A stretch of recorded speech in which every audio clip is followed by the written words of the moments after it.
இன்றைக்கி எறா போட்டு ஒரு தொக்கு எப்படி செய்கிறதுன்னு பண்ணுறேன் பாருங்கள்.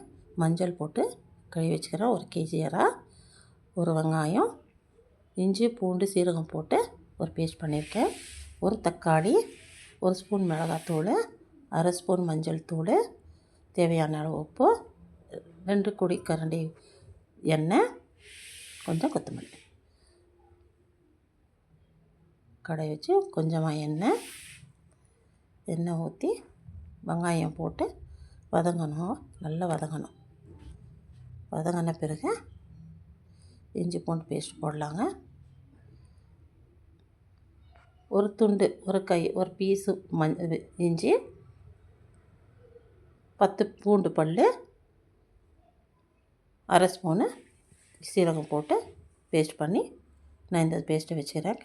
மிளகாத்தூள், மஞ்சத்தூள் சேர்த்துக்கலாம். இப்போ தக்காளி சேர்த்துக்கலாங்க. இந்த பச்சை வாசனை போனங்க, எண்ணெய் மேலே வருது பாருங்கள். தக்காளி சேர்த்துட்டு தான் நம்ம எறா சேர்க்கணும் பாருங்கள். இந்த பதத்துக்கு வந்தோன்னா எறா சேர்த்துறோம்.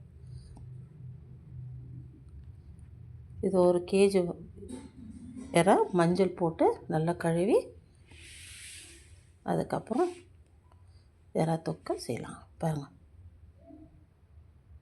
இந்த பதம் வரணும்.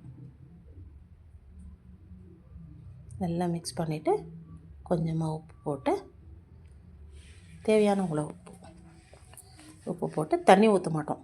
தண்ணி அதிலேயே விடும். அந்த தண்ணியிலேயே நம்ம வேக வைக்கணும். தண்ணி ஊற்றினா இன்னும் இதாகிடும். அந்த பதத்துலேயே வேக வைக்கணும் பாருங்கள். இப்போ இந்த பதம் வந்துடுச்சு. கொத்தமல்லி போட்டு இறக்கிடலாம் பாருங்கள். செஞ்சு பாருங்கள். நல்லா இருந்தால் கமெண்ட் பண்ணுங்கள். தேங்க்யூ.